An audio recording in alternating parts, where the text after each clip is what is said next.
何を見てそれほどまでに恐怖しているのだ。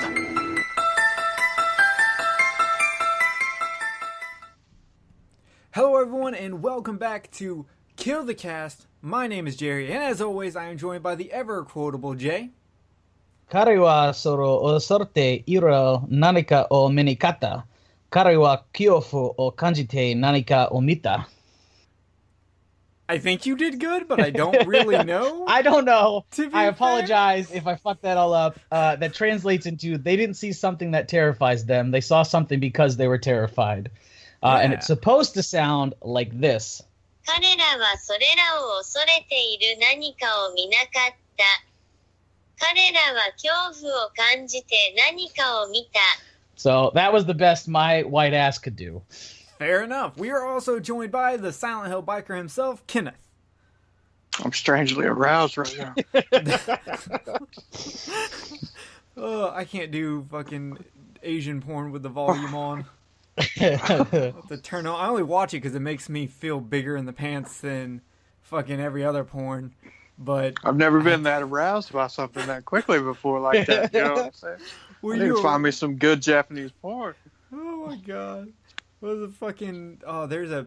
You need to start watching all the fucking weird underground Japanese splatter flicks, like the fucking Doll of Tumbling Flesh and the guinea pig movies and stuff.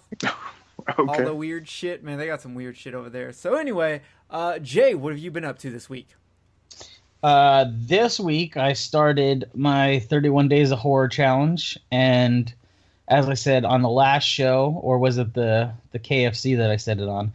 Either way, I said it on something, so if you were watching, you would know that I'm doing series of movies. And so I've watched... What have I watched already? I don't even fucking remember. Where's my little notepad? I probably should have had this ready to go. I watched the first 3 Hatchet movies, and I watched both I Know What You Did Last Summer movies, and I'm in the middle of watching the Feast movies. I have Feast 3 to watch tonight, and then I'll be on to Urban Legend after that.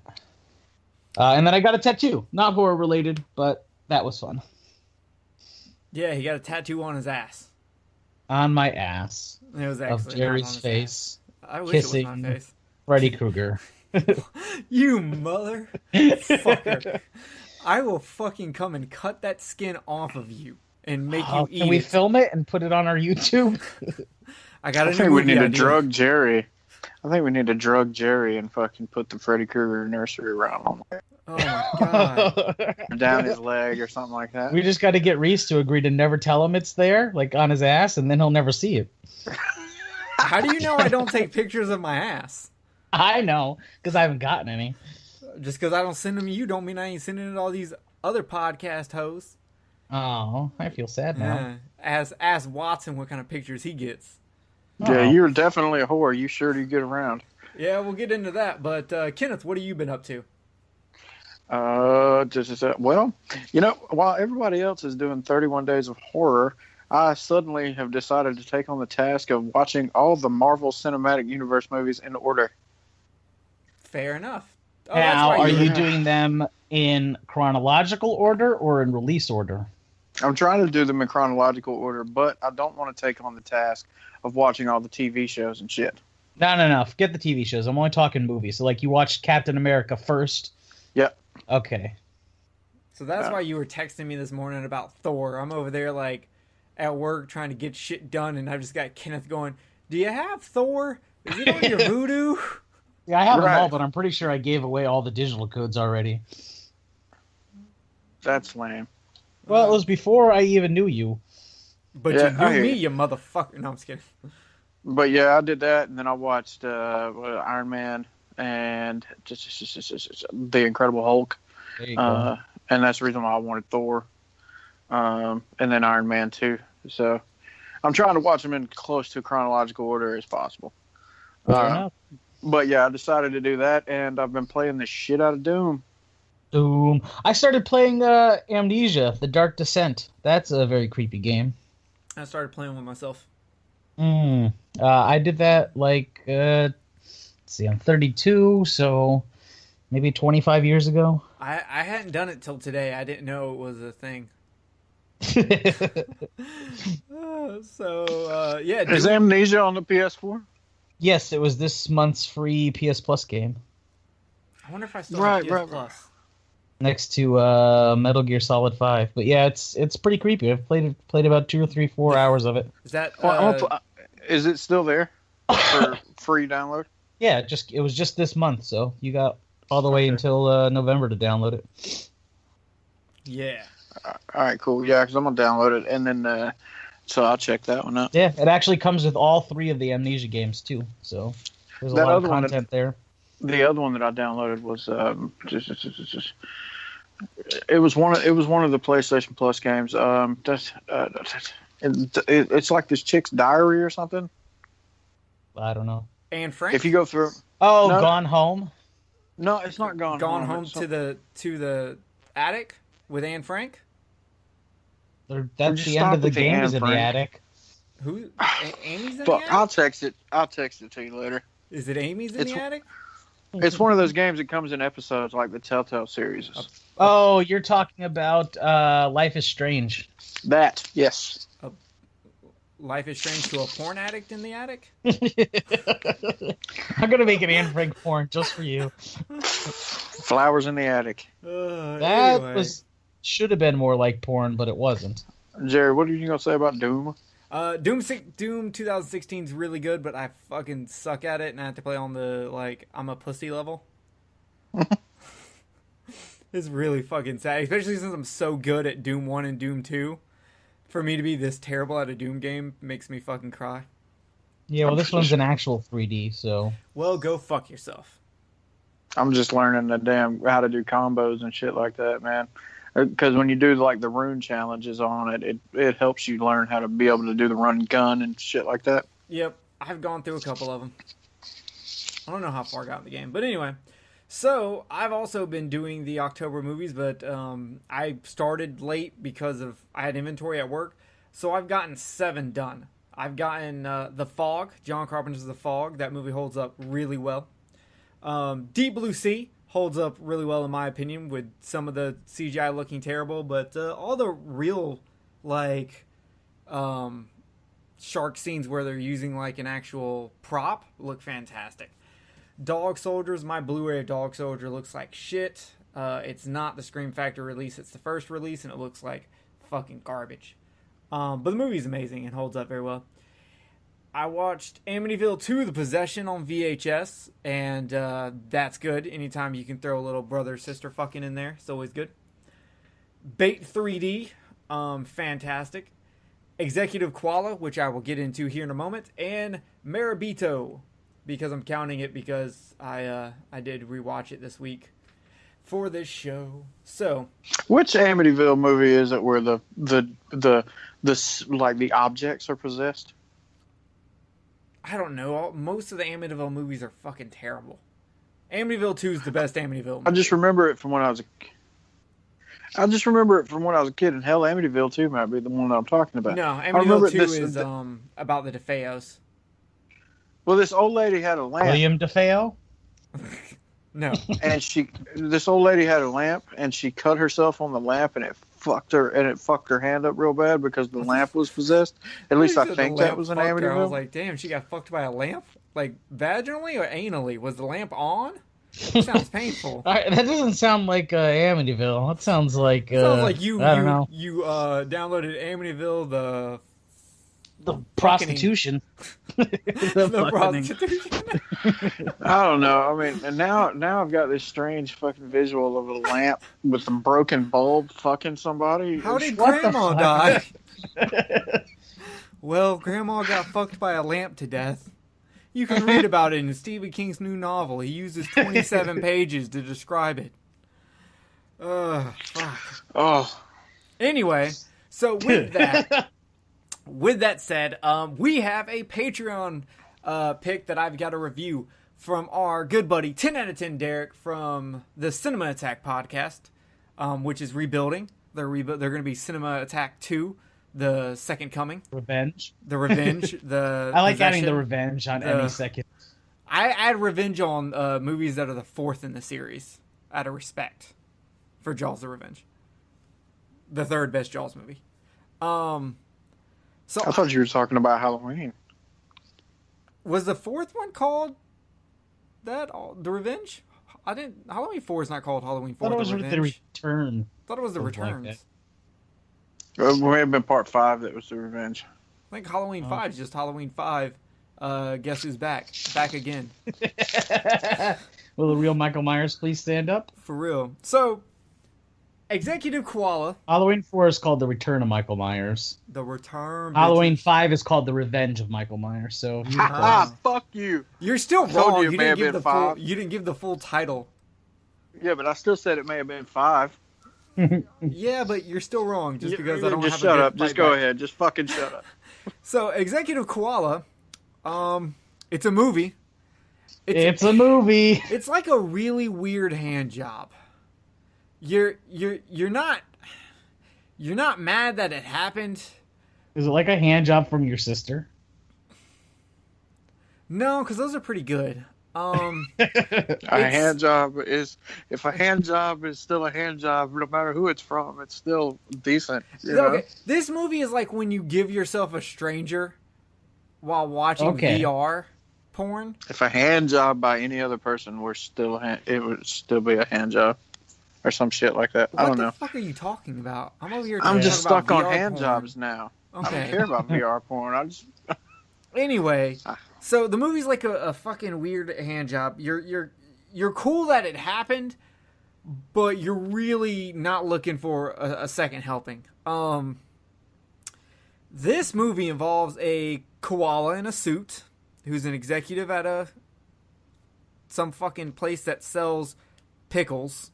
So he's the character is supposed to be a koala then, like an actual Yes. anthropomorphic koala. Yes, like Zootopia. Okay. yeah, except in the real world. But there's Okay. also a real world bunny and a real world frog. The bunny works at the same company and he's like the president, and the frog works at a convenience store and I don't know, is really nice but also subliminally fucks with people or something. I'm trying to figure out how to describe this movie without giving it away, but basically Koala is fucking, his wife disappeared 3 years ago, or his fiance disappeared 3 years ago or some shit, and now he's banging this other chick, and then she fucking gets murdered. And What animal is the chick that he's banging? what? What animal is the chick that he's banging? Human. She's Oh, human. interspecies erotica. Awesome. Yeah, human, 100% human.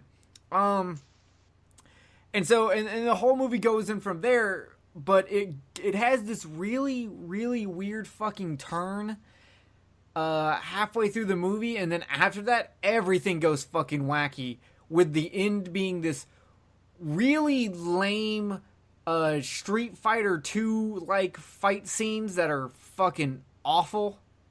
Oh, that sounds great. I'm so Jay, upset I didn't get a chance to watch this. You should watch this, Jay. I don't know how you'll feel about it. I don't know how I feel about it. Cause Sounds like you're about to throw up. yeah, like thinking about it again, it was not a good movie. Like, I don't think this was a good movie. I think it was trying to be funny, and it just wasn't funny. I don't think the koala suit worked. I think the fucking twist at the ends were fucking horrible and stupid. And this is a movie you watch to just kind of laugh, like at stupid shit. Like, there's a point where they go to a prison, and the prison in subtitles is called Alcatrazu Prison. Like, instead of Alcatraz, it was Alcatrazu or some shit. And it's just fucking weird. And at certain points, the koala acts all fucking weird, and his eyes like blink red. Like, there's a little red LED in there that just blinks, and he like just kind of slides across the screen with weird music playing. You're the one who's into these weird Japanese movies. I'm into the weird Japanese movies, and we'll get into one, but this is just fucking wacky. Like, I'm into weird, and this is wacky. This is, like, if I Fair get enough. That's fair. if I get a weird hand job, I'm cool with it. That's a story. The next day I can call Kenneth and be like, Kenneth, you're not going to believe what happened.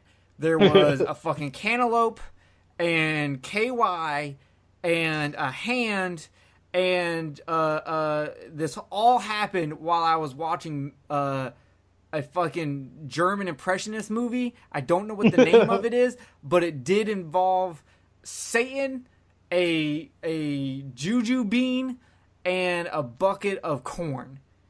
And I got a hand job this whole time. It was really fucking weird, but I think I saw God. This movie, on the other hand, is just wacky. Fucking Darth Vader force chokes a stormtrooper and he says, "Harder, Daddy," and you're like, that's fucking funny. It's wacky.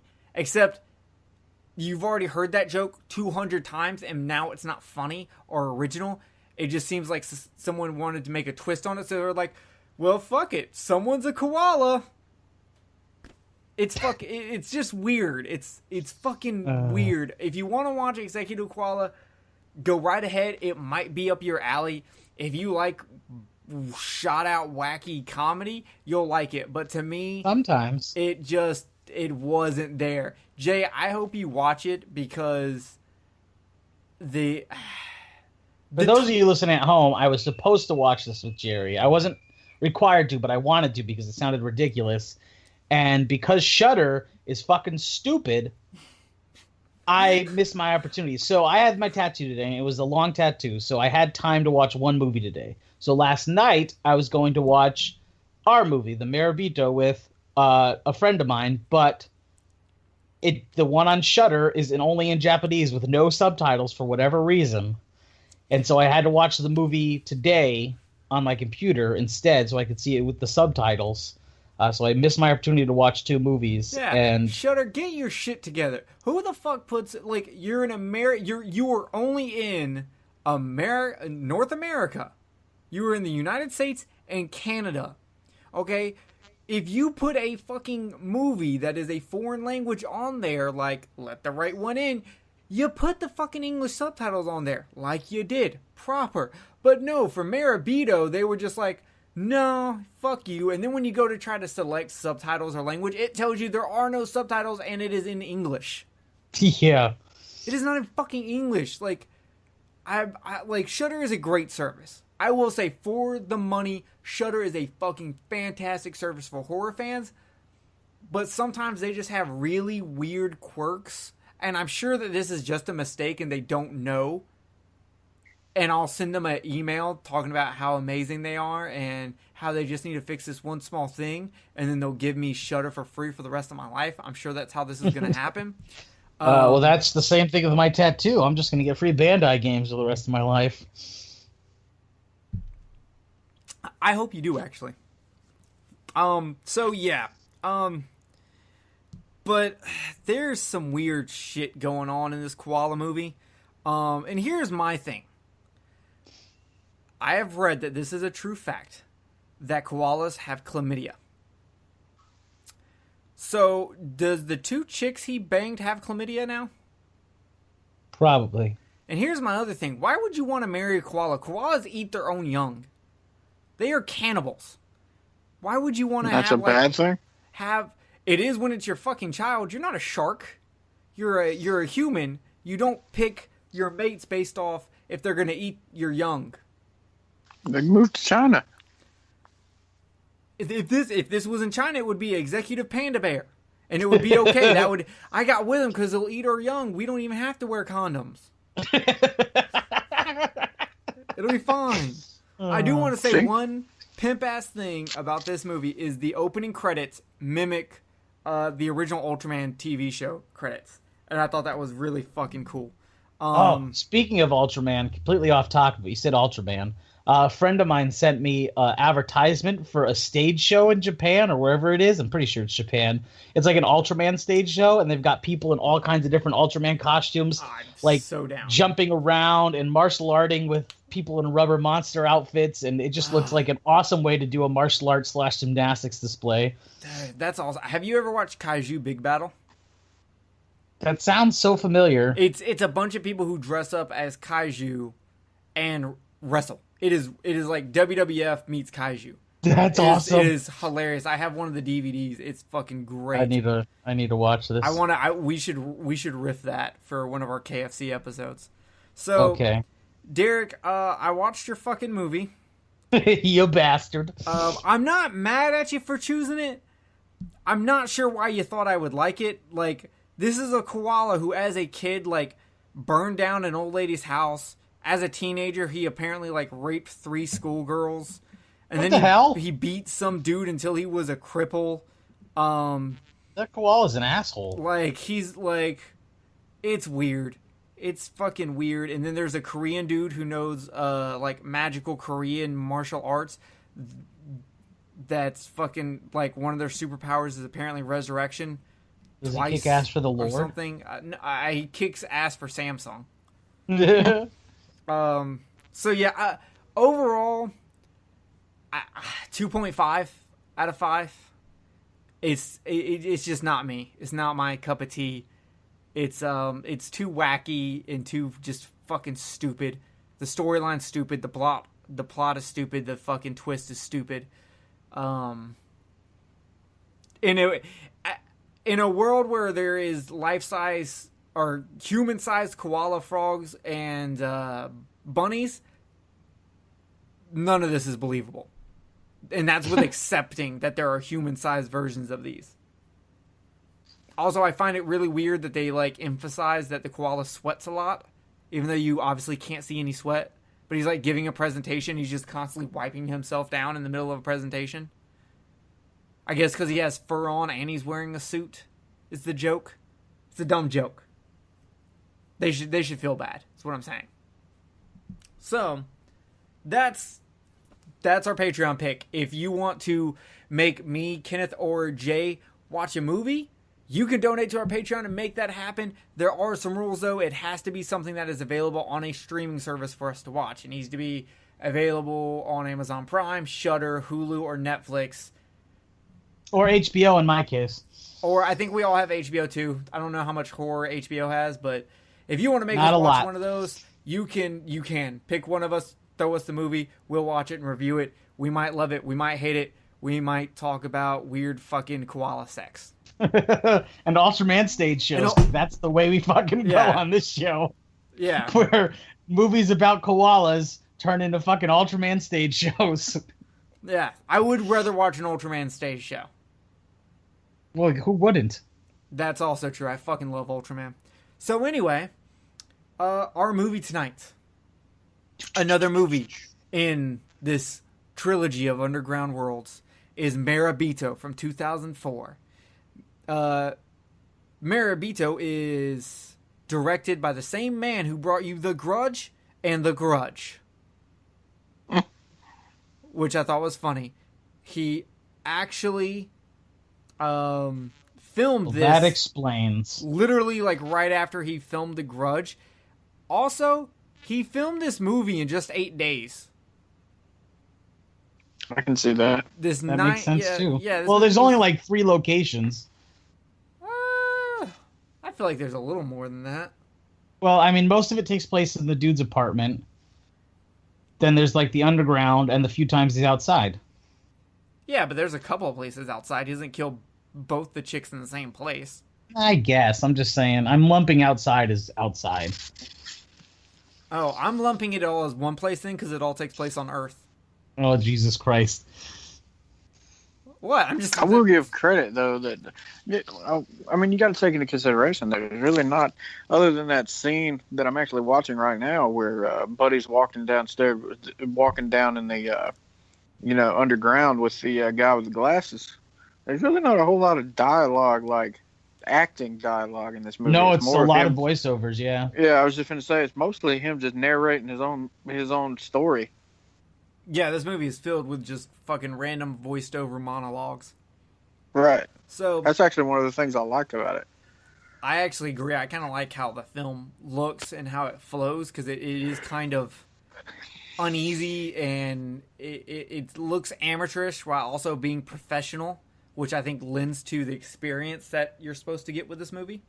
I actually did enjoy that aspect of it. So, Marebito is a movie from 2004, and it follows a character named Masako, who wants to see true terror. He is a freelance cameraman who is looking to find the true terror that he has seen in other people's eyes.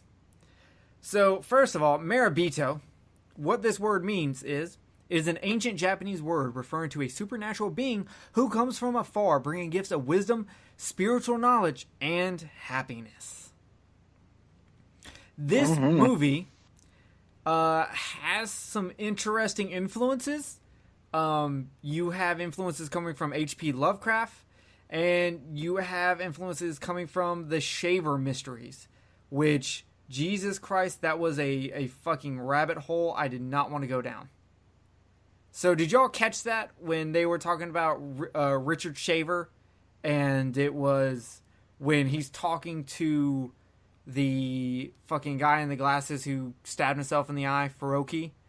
And they're talking about the Hollow Earth theory, and they're talking about a guy named Richard Shaver, and they say I saw the conversation. I had no idea what it was a reference to. So I had to look it up because I was like, what the fuck? I know the Hollow Earth theory. I know that. Yes, that I knew. So I looked it up, and okay, there's this guy who wrote all these weird science fiction stories, and they weren't stories. He wrote about this underground society of like, basically he claimed to have discovered an ancient language he called Mantong, and it was like a proto-human language, and it was a source of all of our languages, except that each sound had a hidden meaning, and by applying a formula to it, to like any language, any word in the language, you could decode some secret meaning.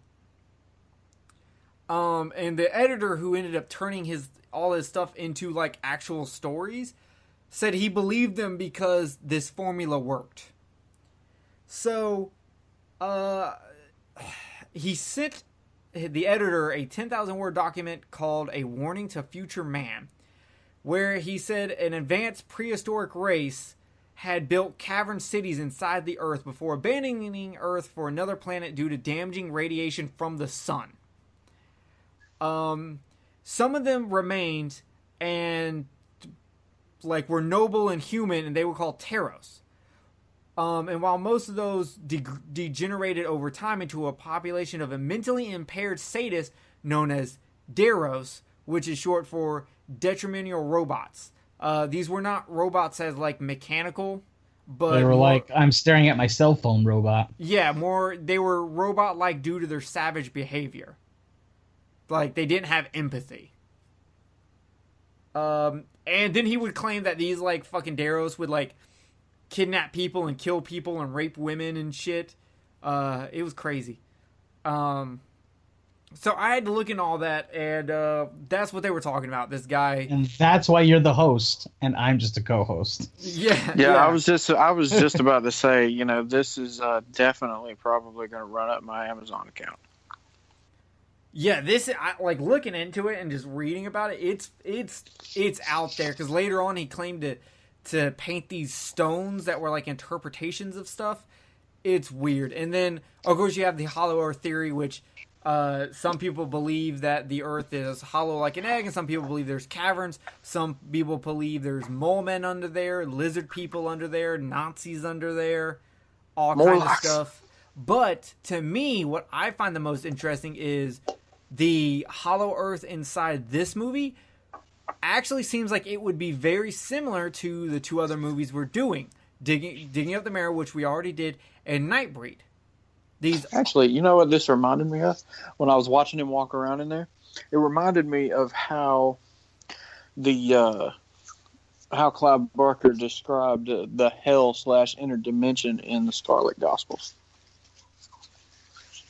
Really? Him just walking around the caverns until he walked into the Mountains of Madness?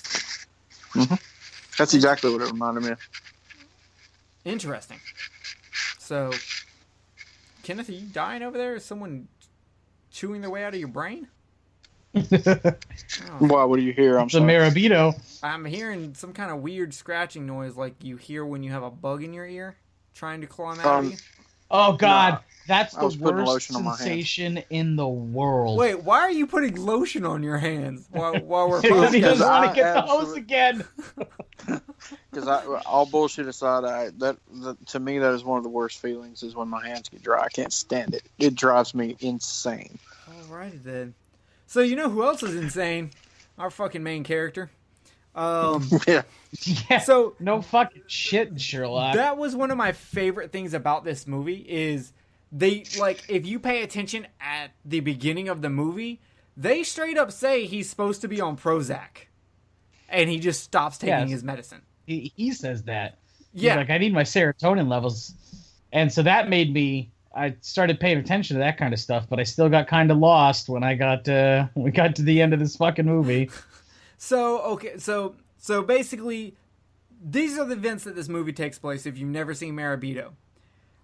There's a guy named Masuku who wants to find terror, and he's always recording shit with his camera. And he catches a guy in a subway who commits suicide by stabbing himself in the fucking eyeball. I wish we'd gotten to see that all the way through, by the way. Yeah, that would have been cool, but like they didn't have the budget for that. For like I don't even know if they had a budget. And so he figures out that this guy, whatever he terrified him, he wants to find that, and whatever terrified Furoki was underground. I don't know how he came to this, but he came to this.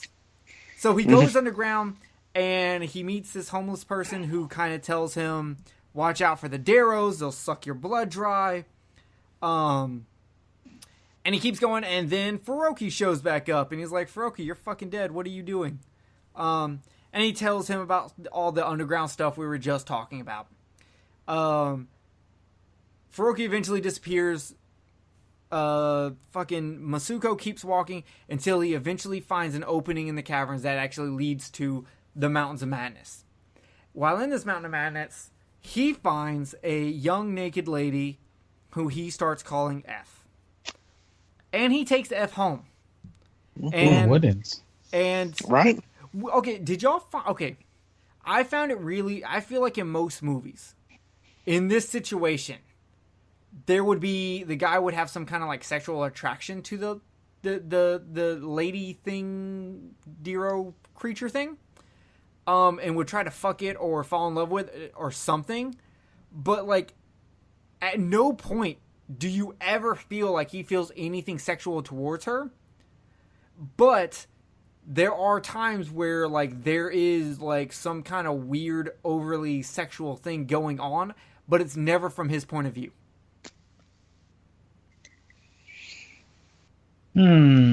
Like when like she's sucking the blood all over his finger, you never like it screams like sexual. Or there's times where he's like the camera's panning down her body, but you never feel like anything is sexual coming from him. I would agree with you. Actually, that's a good observation. And I feel like especially when she's like sucking on one of them bottles. Not just his fingers or his hand or whatever. You're when right. She's sucking on one of them bottles, dude. God damn. She is going to town. Yeah. And I imagine that the director did that on purpose. I mean, you know, and I don't mean from a fucking absolutely perverse standpoint, but I mean there had to have been something there that was being told about it. So what you're bringing up and how it was done all the way around, there's got to be something that he was trying to convey. That I don't know if you've got it, but I thought about it. I think it's a clue. I think it's a clue that this is his daughter, is what I think, which we'll get into that whole mystery here in a moment. So he takes her home. She won't eat. She won't drink. He gets a phone call from a mysterious man in black. And the phone call is basically saying, you're killing her. Someone's there who should not be there, and you're killing her. And he's also... So you have the man in black, and there's also this other woman who's following him in a brown, like, raincoat. Trench coat, yeah. Raincoat, trench coat mafia, some shit. And so he goes out walking again. He films a dude on accident, and the dude just like kind of beats the shit out of him and breaks his camera for no fucking reason. This dude was literally the biggest asshole ever. Well, he wants the tape. Yeah, I know, but for what? Like what? Why? Like because he had him jerking off on it, and he knew that. Oh, was he walking around playing a little pocket pool? Damn, I didn't. I don't actually. There is actually no reason. Yeah, so, I hate saying Japanese names. Musaka. I don't know how to say his fucking There's name. like a 10-minute scene with him teaching her how to say his name. Come on, man. I was not listening to him talk at that point. Also, I can't pronounce his name either. Yeah, Mousaka. Yeah. But anyway, he cuts his finger on this, and this is very important because he goes back to the apartment, and she sees the blood and starts going to town. I mean, like, Sophie D was watching that and taking notes on how to suck dick. She went to fucking town on that finger. Oh my god. So he finally figures out that blood is what she wants. He goes back out, and he's confronted by the woman who is now claiming that your daughter is missing, Fuyumi is missing, which is, you know, why aren't you acting like you know him? He gets away from her, come home, door's busted open, house is a wreck, F is gone, he goes out looking for her, Man in Black shows up again, F comes back home, he goes back home, he leaves the house again, his wife follows him, his wife is like, or his ex-wife is like, why are you treating my shit, why are you ignoring me? He just keeps walking, goes to a little place, unzips his fucking bag, takes the camera out, starts filming, and then just stabs her. Like, did not see that coming. I kind of had a feeling. Yeah, I had a kind of feeling. I had a feeling that is what was going to happen because, you know, it's one of those typical things that happens in movies like this where, you know, the main part of where you've got something at home that you got to kill somebody else to feed. You know, kind of like the Little Shop of Horrors effect. Yeah. You know, so I was actually kind of just waiting on that, and you know, and then with the way that this story pans out, man, when she was sitting there saying that she was his wife or whatever, I was thinking that she was the crazy one. Yeah, it really is because, like, even with the Prozac thing, you don't really think he's crazy. There are a few times where they kind of show you, like, before the guy breaks his camera and he's walking around, people's faces are glitching out. Yeah, people's faces are blurring out, but you're not seeing it from his point of view because you're kind of right behind him. So, like, it almost just looks like an artistic choice, but I think it is supposed to be showing his disconnecting with reality. So he kills her, and he just starts draining her blood out in public. You can see other people just walking around. He's just kind of like... I thought that was awesome. Semi-hidden. So he fills up a bunch of blood so he can feed F. It then goes to him finding another chick who is like a high school chick or a college girl or something like that. And obviously they're about to film some pornographic stuff. And then he just slits her fucking throat. Yeah, that sucked, man. I was just like, how come he couldn't have done the pornographic stuff first? Because he wasn't sexually interested. He wanted to feed his monster. Yeah, he doesn't care about sex. He doesn't care about drugs. He doesn't care about anything except trying to find. But he's a fear. filmmaker. He's got to think about his audience. He's not a filmmaker. He's a cameraman. That's different. He's not looking for sex. He's looking for the fear that is in her eyes. He wants that fear. That's the only thing he wants to record is that fear.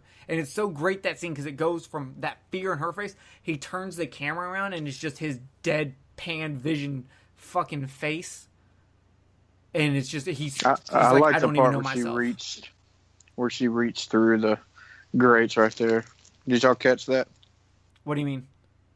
Where it's like when he killed that girl, and then it showed the camera scene where like the camera was outside of that little thing that they were in, and the word "deep" was written on the side of the wall from the outside of it. Are you talking about the next day when he's filming it for the news station? And her hands that out? that night. That night. I must have missed that. Right. Yeah, that night. It's like when right after he kills her and then or he's stabbing her and she's still alive or slitting her throat or whatever. You see the blood fly up on the camera. He turns the camera around. Well, then the actual movie shot is outside of that little area, and you can see her sticking her hand through the little thing that the next day you see her hand hanging out. You can see her stick her hand through it. I'll have to check that out because that was really cool I really liked that whole scene, especially when it goes to his blank face and he's just like, I don't recognize myself anymore, showing that he's going further and further and further in this. So he's filming her, and another cool scene when he's filming for the news station, you get to see the girl he just killed as a ghost, which was pretty cool. Then we go into an awkward thing of him trying to teach F to stand and walk. And he takes her walking around outside, which looks really fucking awkward. He even brought one of her bottles of blood, which I thought was funny. Go back home, he's feeding her with her own blood. He then just up out of nowhere takes a train anywhere. He's just a small town man. Okay? And he's taking a train going anywhere. And so he goes to this random place. The ghost man shows back up and basically does another weird talk about, did you forget you're from the ocean? And that fear you want is because it's unknown, and that fear is an ancient wisdom. Just some really weird shit. But then we get a scene of his new house. And I like his new house because it's just a bunch of fucking cardboard out in the woods. That's ingenuity right there. Yeah, he's pretty set up for himself. And in this, we actually get confirmation about him, like, going between the real world and, like, his fantasy world, because he admits to killing his wife, treating his daughter like an animal, and killing the other girl. And he basically is saying, I'm going insane, and I'm doing all this just so I can feel fear. And he's walking, and he sees two Darrow, which are the white powdered albino. It kind of reminds me of the scene of the tribe from Ace Ventura 2. You know what I'm talking about? Where they're all using all that white powder. Oh, yeah. Yeah. And they throw the spears at him, and he's got to fight the other one, and then he's got both the spears in his leg. I didn't know the Wachuchu were fighters. Oh, so good. So he goes following them, but there's a phone that rings. And when he picks up the phone, all I can hear is the whining of the Darrow, which sounds like a fucking dog whining. He drops the phone. Now, did y'all notice the picture on the phone? I did indeed. It shows him in direct fear, and I am almost positive that is the same shot that they use at the very end of the film, of the movie. Yes, that was my thought. It's also the beginning of the movie, too. Oh, is it? Yeah, it is. Oh, yeah. I never noticed that. So, and in that picture, you can see he has the same kind of fear in his eyes that he's been looking for.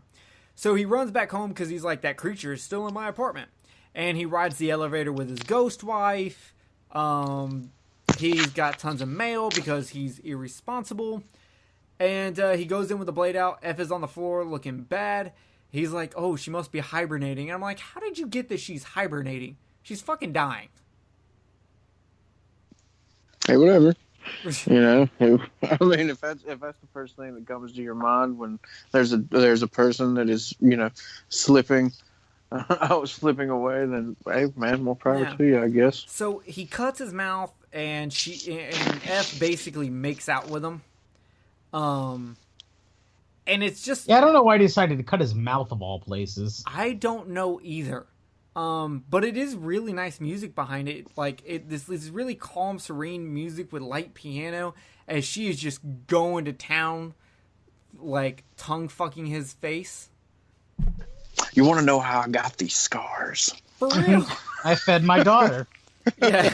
So we go back to a static screen, and then we go back to the subway. It cuts back to the apartment being abandoned, but you can see the film of them walking down the subway stairs in the background on the monitor. And I really like that. Yeah, and she's holding the camera now. And he's just like, I need no human words now. They go back to the Mountains of Madness where he found her. And it is just her smiling at him, back to being naked, while he just has this like crazy look of fear on his eye. in his eyes, and that's the end of the movie. So I did not get the end, man. Nope, I'm very confused. Jerry, explain it. okay, Yeah, for real, because I just did not get it.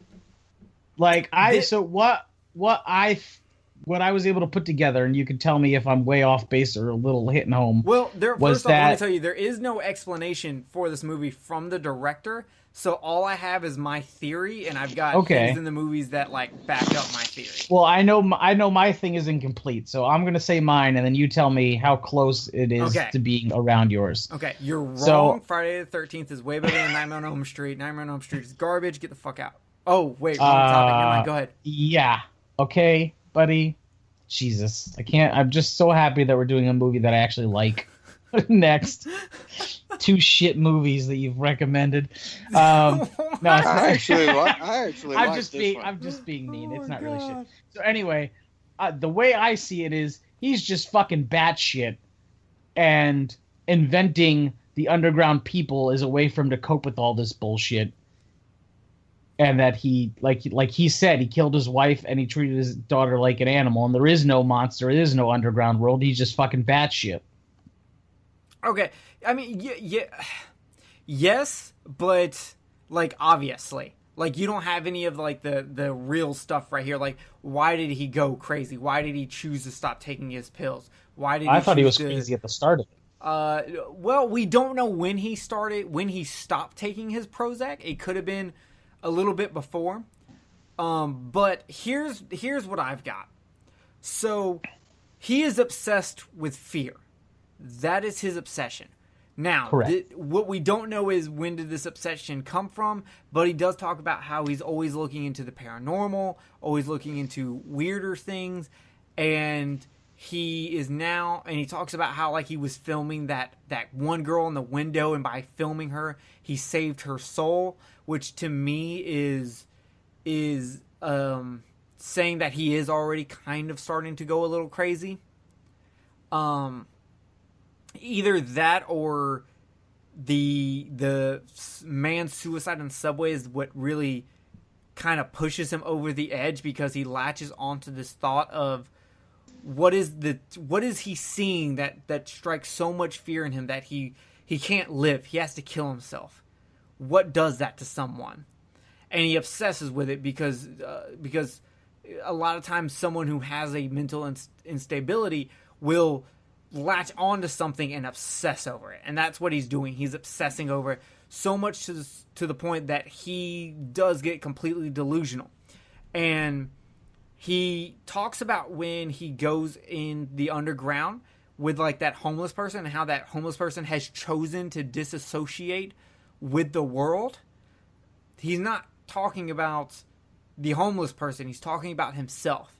He's choosing to disassociate himself with the world, because if he throws away this human aspect of him, he can find that fear. If he goes all the way back to primal instincts, he will find that fear. So he has to go back to a place where that doesn't exist. He has to go into the unknown again. And that's where he concocts this underground world. And so he goes into the subways. He's basically really just walking the subways for who knows how long, until he gets so delusional from not being on his medicine that he sees this shit. And you know he's crazy, because anyone else would have sold that Prozac for money. I don't think you can sell Prozac for money. Hell yes, you can. You can sell every drug. What does it do? It doesn't matter what it does. It matters what you say it does. I didn't take mine either. Well, like I've got an extra bottle of weaker antidepressants when they up my meds. If I can sell them shits, I'm down. I'm sure there's someone on the black market who's buying those because they can't afford. There's some fucking hell yeah! chick Don't you live close to coffee Seattle? shop. Yeah, you live in Seattle. Just go to any coffee shop and be like, "Who needs script? I got you, fam." Like, you'll find someone. There's plenty of drug addicts in I'm Seattle. gonna make a fucking Craigslist ad. Hey, millennials can't afford healthcare because of Trump. I got you. I got you, fam. Oh my god. So anyway, fire. They'll have you calm and loving life in no time. yeah, here's the thing. Hell yeah! You won't even care about a safe space. He didn't go into the tunnels and find this world. He went to the tunnels and went back to a place he knows, and he kidnapped his daughter.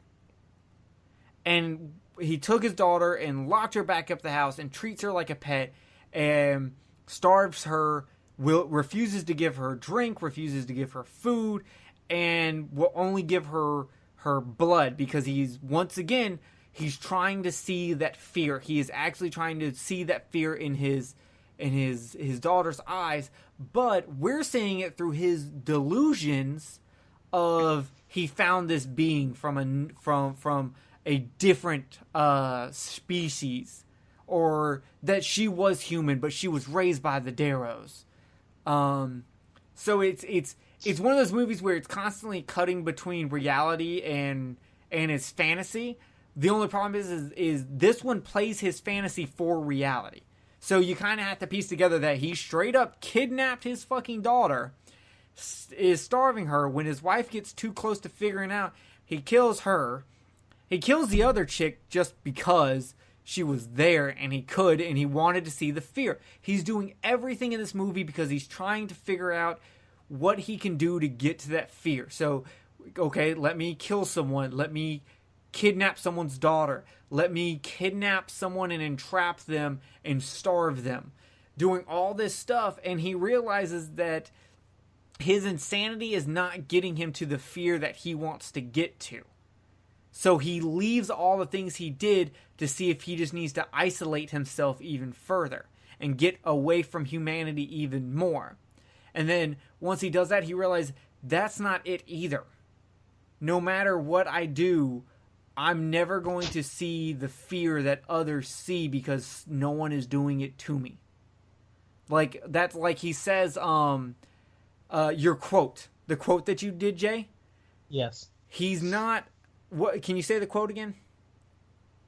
Shit.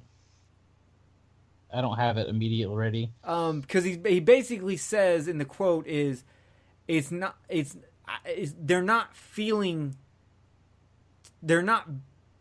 seeing something that's terrifying them. They're terrified because something. Yeah, like I fucked it all up. They're not terrified because they just saw something. Something is happening to them to terrify them. There is an outer force that is terrifying them. And in this situation, he is terrifying other people. He is that outer source, but he doesn't have anything to be that outer source towards him. And so I think the end of the movie is him committing suicide. Because the only way he can have that terrifying force is if he does it to himself, which does not work. He thought the guy did not kill himself because he was the terrifying force. He was trying to get away from the terrifying force. And in this movie, the only terrifying force we see is the main character onto other people. Right. So that's how I see the movie. Is the end is him admitting he failed. He's just been doing crazy shit to try to figure out the key to success on how to have that terror show up in his eyes, and he can't fucking do it because he needs an outer force, and there is no outer force for him to do it, because you can't just go out there and run into a serial killer when you're trying. It just happens. It's just happenstance. And because that will never happen to him, because he wants it too bad, he tries to do it for himself in a last attempt at failure. And the fear at the end of the movie is realizing that no matter what, he will never get what he wanted. That's how I see the movie. I will agree with all of that. That makes plenty of sense. Kenneth, what do you think on my theory? Or what do you think about this whole fucking movie? Well, and I kind of agree with you. I think the whole thing was a delusion. You know, I'm trying to figure out what the end game to being in so much fear is. That's what I've really been trying to figure out, because I mean, you know, just the exhilaration of it itself, by itself, it just seems like that's not enough for me, personally. I think this So- is just one of those things where a crazy person latched on to something and obsessed about it.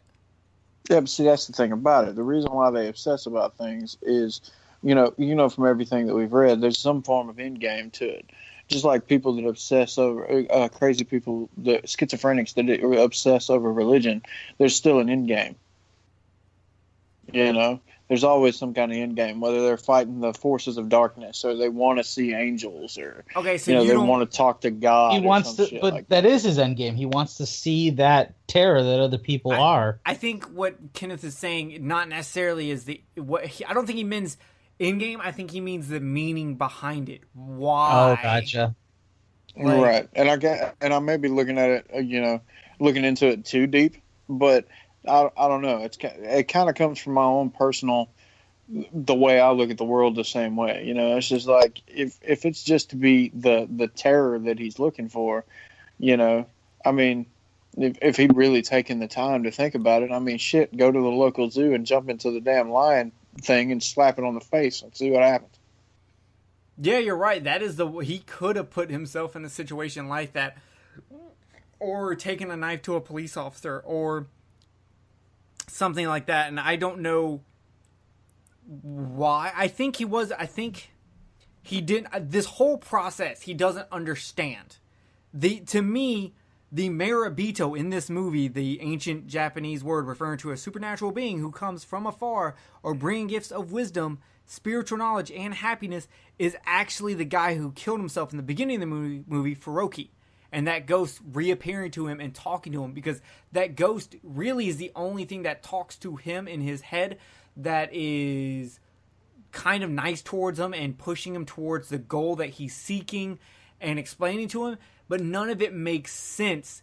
It's pushing him towards the idea of his happiness is going to come when he finally gets to feel that fear. And this is the supernatural being who would be bringing him gifts of wisdom from the afterlife, giving him that knowledge. I truly believe that Furoki is the Marebito. I would agree with that statement. And we are literally just talking about a guy who is crazy and is suffering delusions and fixates on this one delusion and just fucking goes down that rabbit hole. While Kenneth was talking about how other people talk to angels or do God's work or something like this, his whole thing was trying to find that fear, because if he felt that fear, maybe he could understand the world. Maybe he could understand why he is the way he is.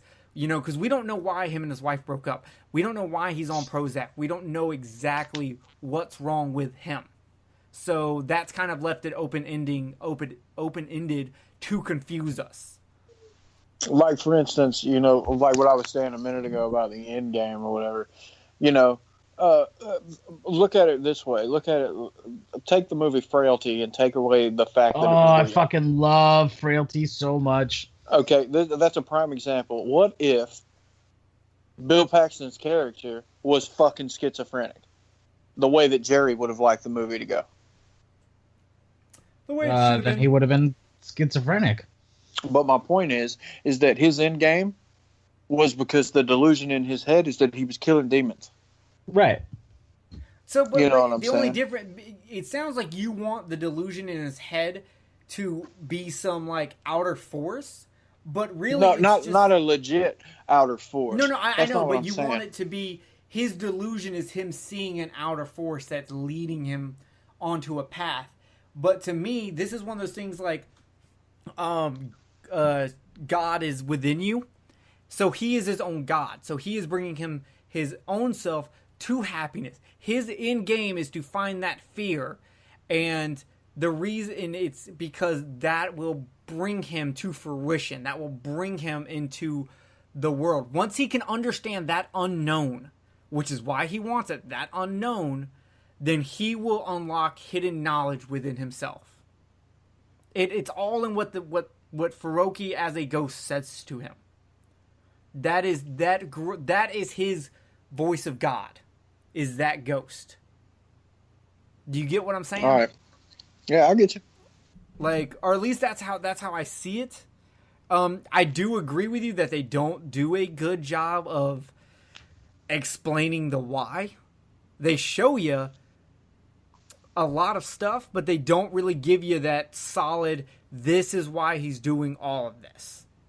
All we get is he wants to see fear, but we don't know why he wants to see fear. And the only reason I can think of is going back to when he's looking at the water and Furoki talks about being under pressure. We all came from underwater. I think he's talking about we all came from the same place. We wake up, we go to work, we have the pressure of work and families and all of this on us. And it's too much pressure and it breaks us. And it can make us snap. And I think that's what's happening here. And his obsession, once he snapped and broke, he was looking for an answer to a place that could be different than the world he lives in. He was looking for the unknown. That's why he was looking at UFOs and ghosts and all this shit. And it wasn't until he found fear that he goes, fear, that's what I can't, fear is tangible. Fear I can get. Fear I can find. Fear I can see. I can acquire that. And that's why he focuses in on fear. And that's why he goes through it. Which I didn't come up with until Kenneth started talking about that stuff. Because I didn't question the why until Kenneth questioned the why. And that made me have to find the answer. So, good job. Thank you. Mystery solved. Show over. Bye, guys. That's one of the biggest things about me. That's what makes my life difficult, is because when I start looking at things from a spiritual point of view, metaphysical point of view, mental point of view, whatever it is, I always want a why. I want a reason. You know, that's the reason why I have such a hard time with religion itself. You know, you got all these people out there with different belief systems and things like that, and I'm just like, well, I want proof. I want a reason why. I want to know why this is the way it is. I want to know, like, if you take Christianity, I want to know why God says this is the way it's got to be. This is the only way that it can be. And if not, you're going to burn for eternity. Well, why? If you're the fucking most greatest thing in the world, you know, and you're supposed to know, in the universe, and you created the universe and you made everything and whatever else, then why the fuck does it matter whether I get a tattoo or not?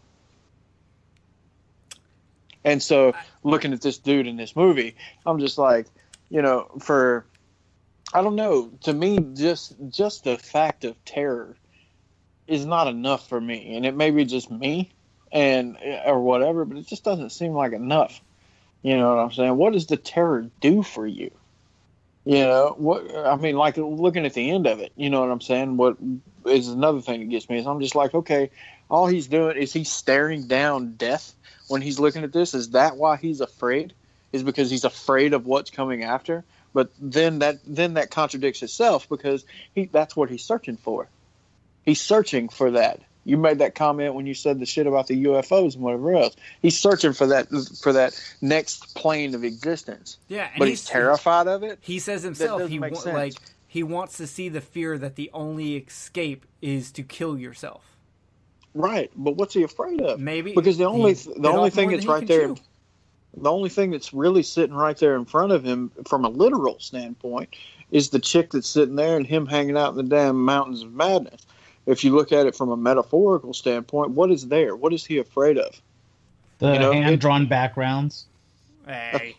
No, I think it shows like he's like him being afraid of like, because I think the ending is about him failing.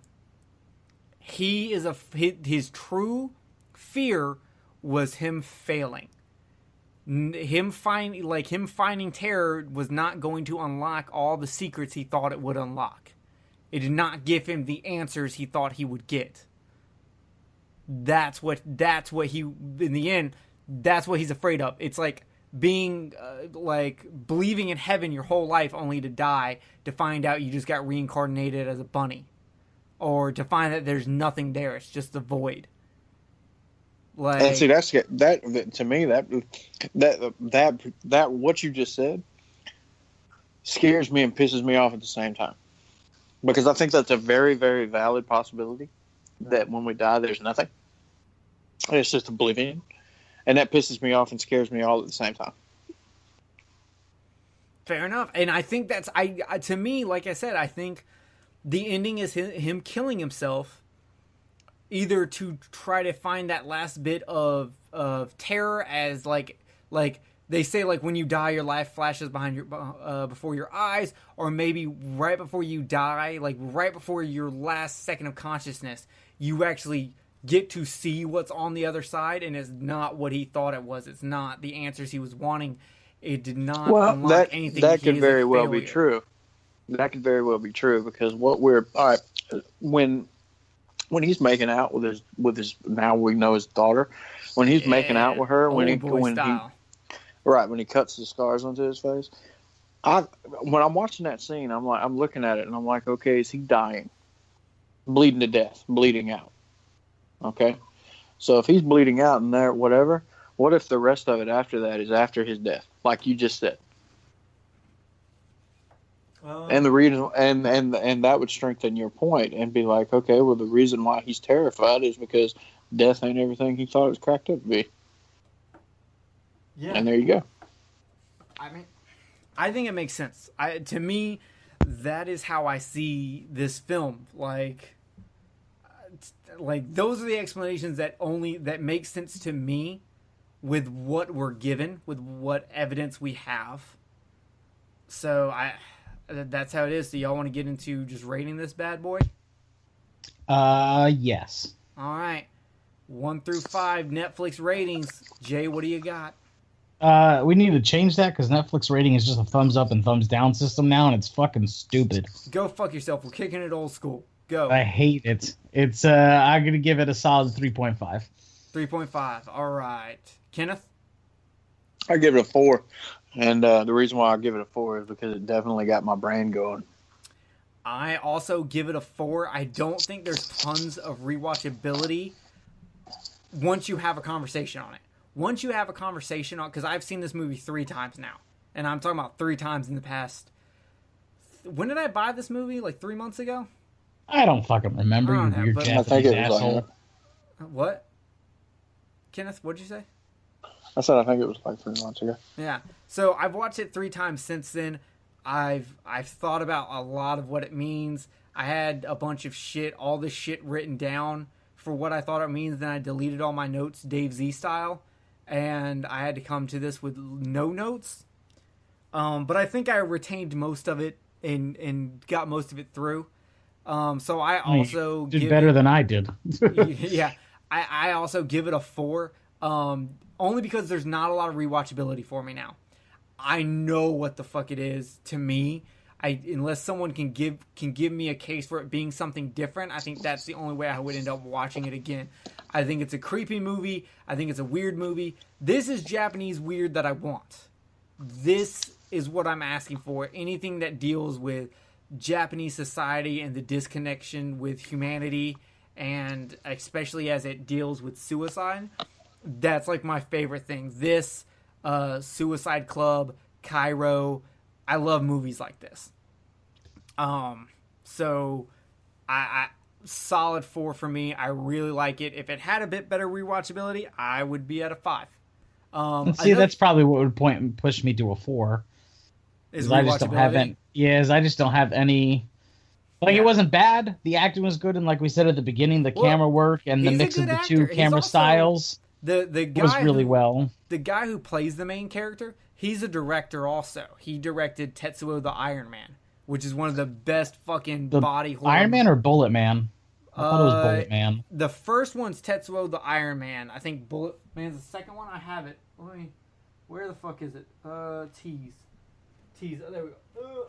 Let's see. My double pack is Tetsuo the Iron Man and Body Hammer. I don't have Bullet Man. I think that's the third one.